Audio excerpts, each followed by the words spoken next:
2 Samuel, capítulo 19. Contaram a Joabe que o rei Davi estava chorando e se lamentando por causa de Absalão. Assim, naquele dia, a alegria da vitória virou tristeza para toda a tropa de Davi, porque eles souberam que o rei estava chorando a morte do seu filho. Eles voltaram e entraram na cidade em silêncio, como fazem os soldados que fogem da batalha, envergonhados. O rei havia coberto o rosto e gritava alto: "Ó, meu filho Absalão, Absalão, meu filho."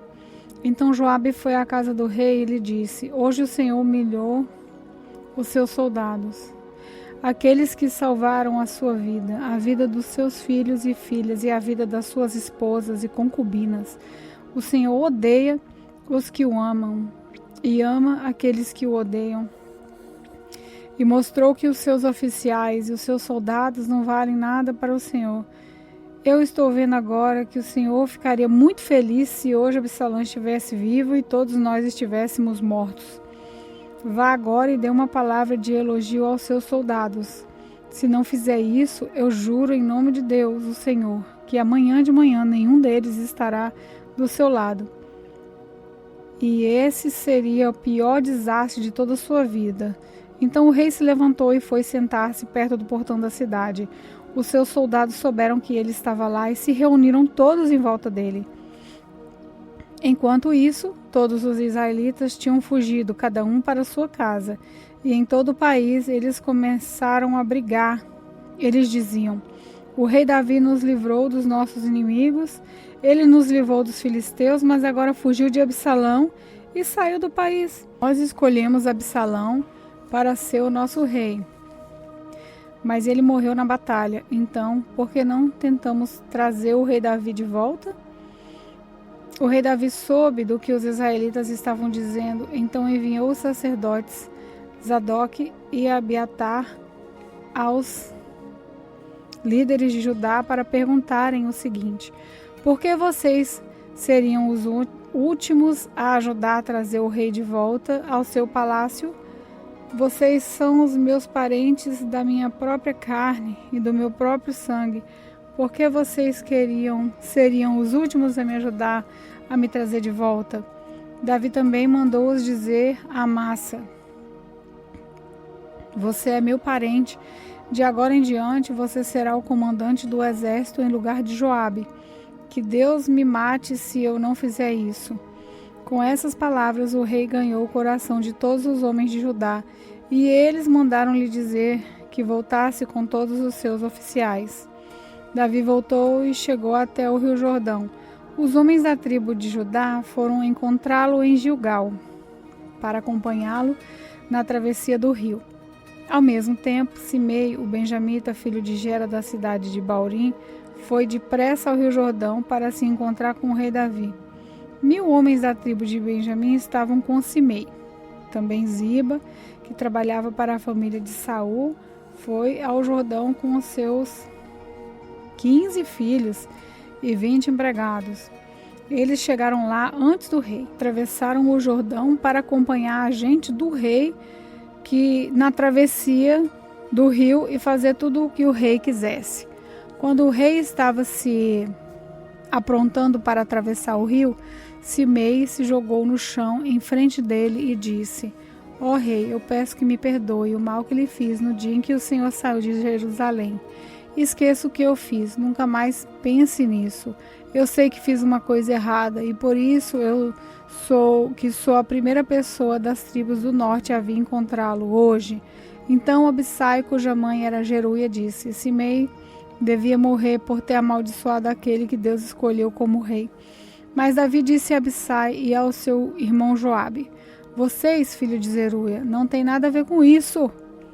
Vocês estão querendo me criar problemas? Agora eu sou o rei de Israel e nenhum israelita será morto hoje." E disse a Simei: "Eu juro que você não será morto." Mefibosete, o neto de Saul, também desceu para ir ao encontro do rei. Ele não havia lavado os pés, nem aparado a barba, nem lavado as suas roupas desde o dia que o rei tinha saído de Jerusalém até o dia em que voltou vitorioso. Quando Mefibosete chegou de Jerusalém para encontrar com o rei, esse lhe perguntou: Mefibosete, por que você não foi comigo? Ele respondeu: Ó rei, o senhor sabe que eu sou aleijado. Eu mandei o meu escravo arriar o meu jumento para que eu pudesse montar e ir com o senhor, mas o meu escravo me traiu. Ele lhe contou mentiras a meu respeito. Mas o Senhor é como um anjo de Deus e sabe a verdade. Portanto, faça o que achar melhor.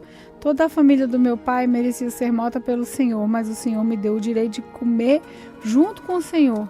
Eu não tenho direito de lhe pedir mais nenhum favor. O rei respondeu: Não diga mais nada. Eu resolvi que a propriedade de Saul está dividida entre você e Ziba. Ziba, fique com tudo.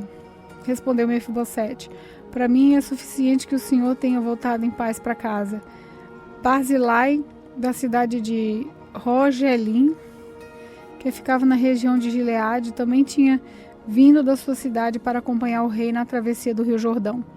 Barzilai era bem velho, tinha 80 anos de idade, era muito rico e quando o rei esteve em Manaim, ele o havia sustentado. Barzilai disse ao rei: Venha para Jerusalém e fique comigo, que eu o sustente. Mas ele respondeu: Eu não vou viver muito mais, porque iria para Jerusalém com o Senhor. Já tenho 80 anos e não tenho prazer em mais nada. Não sinto gosto do que como ou bebo e já não posso ouvir a voz dos cantores. Eu seria somente um peso para o Senhor.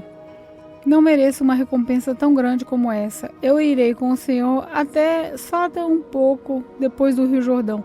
Deixe-me voltar para casa e morrer perto do túmulo dos meus pais.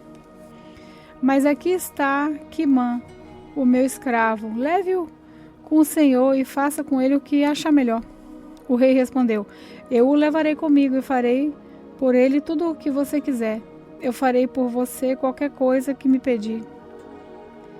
Então Davi e toda a sua gente atravessaram o rio Jordão. Ele beijou Barzilai e lhe deu a sua bênção, e Barzilai voltou para casa. O rei atravessou o rio acompanhado de todos os homens de Judá e pela metade dos homens de Israel.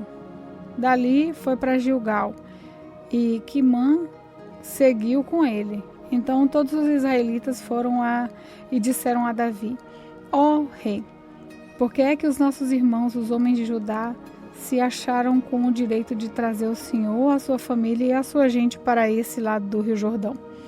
Os homens de Judá responderam: Nós fizemos isso porque o rei é nosso parente. Será que isso é razão para vocês ficarem zangados? Será que o rei pagou pela nossa comida ou nos deu alguma coisa? Os israelitas disseram: Nós temos 10 vezes mais direitos sobre o rei Davi do que vocês, embora ele seja seu parente. Por que é que vocês fizeram pouco caso de nós? Afinal de contas, nós somos os primeiros a falar de trazer o rei de volta. Mas a resposta dos homens de Judá foi ainda mais violenta do que as dos homens de Israel. 2 Samuel, capítulo 20. Aconteceu que estava ali um sujeito ordinário chamado Zeba, filho de Bigri, da tribo de Benjamim. Ele tocou a corneta para reunir o povo e gritou: Abaixo Davi, não temos nada a ver com ele, não adianta nada segui-lo. Homens de Israel, vamos voltar para casa. Então todos os israelitas abandonaram Davi e foram com Zeba.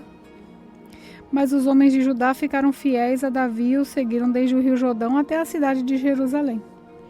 Davi foi para o seu palácio em Jerusalém e colocou numa casa guardada por soldados as 10 concubinas que havia deixado tomando conta do palácio.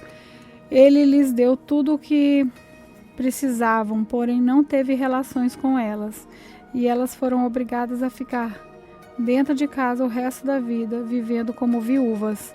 O rei disse a Amasa: Convoque todos os homens de Judá e esteja aqui de volta com eles depois de amanhã. Amasa saiu para convocar os homens, porém não voltou no dia que o rei havia marcado. Então Davi disse a Abissai: Zeba vai nos dar mais trabalho do que Absalão. Pegue os meus homens e vá atrás dele, senão ele poderá tomar algumas cidades cercadas de muralhas e escapar de nós. Então os homens de Joabe, os queretitas e os peletitas e os soldados mais valentes seguiram Abissai. Eles saíram de Jerusalém para perseguir Zeba. Quando chegaram à pedra grande da cidade de Gibeão, Amasa encontrou-se com eles. Joabe estava vestido com roupa de guerra e tinha uma espada na bainha, que estava pendurada no cinto. Quando ele avançou, a espada caiu. Então Joabe disse a Amasa: "Como vai, meu amigo?" E pegou na barba de Amasa com a mão direita para beijá-lo. Amasa não reparou que Joabe tinha uma espada na outra mão. Então Joabe enfiou a espada na barriga de Amasa, e os seus intestinos saíram e se espalharam pelo chão. Ele morreu na mesma hora. Joabe não teve de feri-lo uma segunda vez. Em seguida, Joabe e o seu irmão Abissai continuaram a perseguir Zeba. Um dos soldados de Joabe ficou perto do corpo de Amasa e gritou: "Todos os que estão do lado de Joabe e são a favor de Davi, sigam Joabe." O corpo de Amasa ficou estendido no meio da estrada, coberto de sangue. O ajudante de Joabe viu que todos estavam parando. Então, arrastou o corpo para fora da estrada e estendeu um cobertor sobre ele, porque todos os que viam paravam. Depois que o corpo foi tirado da estrada, todos foram com Joabe perseguir Zeba. Zeba atravessou as terras de todas as tribos de Israel e foi parar na cidade de Abel-Bet-Maaca. Todas as pessoas do grupo de famílias de Bicri se reuniram e foram com ele para dentro da cidade. Os soldados de Joabe chegaram e cercaram a cidade. Eles construíram rampas de terra encostadas nas muralhas e também começaram a cavar debaixo da muralha para fazê-la cair. Havia na cidade uma mulher muito esperta. Ela gritou do muro: "Escutem, escutem, digam a Joabe para vir aqui, que eu quero falar com ele." Joabe foi, ela perguntou: "Você que é Joabe?" "Sim, sou eu", respondeu ele. "Escute, senhor", ela disse. "Estou escutando", respondeu ele. Então ela disse: "Antigamente costumavam dizer: vão e peçam conselhos na cidade de Abel. E era assim que resolviam os problemas. A nossa cidade é grande e uma das mais pacíficas e leais a Israel. Por que você está tentando destruí-la? Você quer arrasar o que pertence a Deus, o Senhor?" "Nunca", respondeu Joabe. "Eu nunca destruirei nem arrasarei a sua cidade. Nosso plano não é esse. Um homem da região montanhosa de Efraim, chamado Zeba, filho de Bicri, começou uma revolta contra Davi, o nosso rei. Entreguem só esse homem e eu irei embora. Nós jogaremos a cabeça dele por cima da muralha para você", disse ela. Aí ela foi dar o seu conselho ao povo da cidade e eles cortaram a cabeça de Zeba e a jogaram por cima do muro para Joabe. Ele tocou a corneta, reuniu os homens e todos deixaram a cidade e voltaram para casa. E Joabe voltou para perto do rei Davi em Jerusalém. Joabe era o comandante do exército de Israel. Benaías, filho de Joiada, era o chefe dos queretitas e dos peletitas. Adomirão era responsável pelos homens condenados a trabalhos forçados. Josafá, filho de Ailude, era o conselheiro do rei. Serva era o escrivão. Zadok e Abiatar eram os sacerdotes. Ira, da cidade de Jair, também era um dos sacerdotes de Davi. 2 Samuel, capítulo 21. Durante o reinado de Davi, houve uma grande fome que durou 3 anos seguidos. Por isso, Davi consultou a Deus, o Senhor, e ele respondeu: Saul e a sua família são culpados de assassinato. Ele matou o povo de Gibeão. O povo de Gibeão não era israelita. Eles eram um pequeno grupo de amorreus que os israelitas tinham prometido proteger, Mas Saul havia tentado acabar com eles por causa do interesse dele pelo bem do povo de Israel e de Judá. Então Davi chamou o povo de Gibeão e disse: o que posso fazer por vocês? Eu quero pagar pelo mal que lhes foi feito, para que assim vocês abençoem o povo de Deus. Eles responderam: a nossa questão com Saul e a sua família não pode ser resolvida com ouro nem com prata, e também não queremos matar nenhum israelita. Então, o que é que querem que eu faça por vocês? Perguntou Davi. Eles responderam: Saul quis nos destruir para que não sobrasse nenhum de nós em nenhum lugar de Israel. Entregue-nos então 7 homens descendentes dele e nós enforcaremos diante de Deus, o Senhor, em Gibeá, a cidade onde nasceu Saul, o rei escolhido pelo Senhor. Eu entregarei, respondeu o rei. Mas por causa do juramento que ele e Jonatas tinham feito um ao outro, o rei não deixou que fosse morto Mefibosete, que era filho de Jonatas e neto de Saul. Porém, Armoni e Mefibosete, os 2 filhos de Rispa, filha de Aís, tinha tido de Saul. Pegou também os 5 filhos de Merabe, filha de Saul, tinha tido de Abriel, filho de Barzilai, da cidade de Meolá, e Davi entregou os 7 ao povo de Gibeão, e eles os enforcaram no monte diante do Senhor. E todos os 7 morreram juntos. Isso aconteceu no fim da primavera, no começo da colheita da cevada. Então Rispa, concubina de Saul, pegou um pano grosseiro e com ele fez um abrigo sobre uma rocha, e ali ficou desde o começo da colheita até o dia em que a chuva do outono caíram sobre os 7 corpos, e não deixou que as aves aproximassem deles de dia, nem os animais selvagens de noite. Quando soube o que Rispa tinha feito, Davi foi e tomou dos moradores de Jabes de Gileade os ossos de Saul e do seu filho Jonatas. Os moradores de Jabes haviam retirado os corpos da praça de Bet-San, onde os filisteus os tinham pendurado no dia em que mataram Saul no monte Gilboa. Davi então colocou os ossos de Saul e de Jonatas junto com os ossos dos 7 homens que haviam sido enforcados.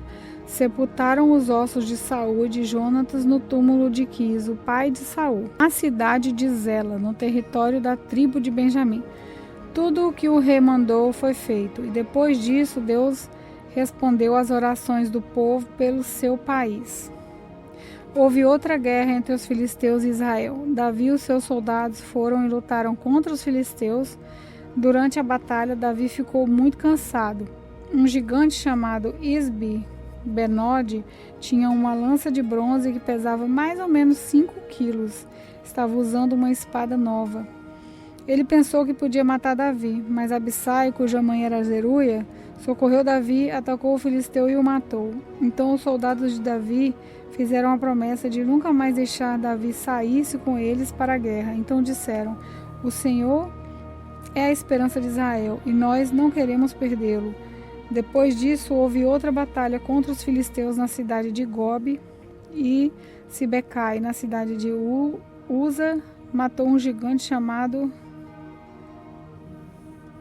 Zaf. Houve mais uma batalha contra os filisteus em Gobe, e Elamã, filha de Zaíb de Belém, matou Golias da cidade de Gate.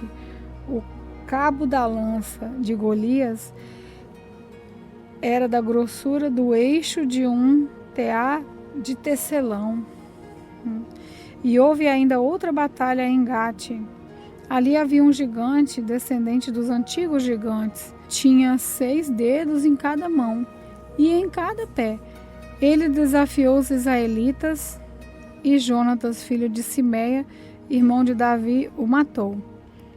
Esses 4 eram descendentes dos gigantes da cidade de Gate e foram mortos por Davi e os seus soldados.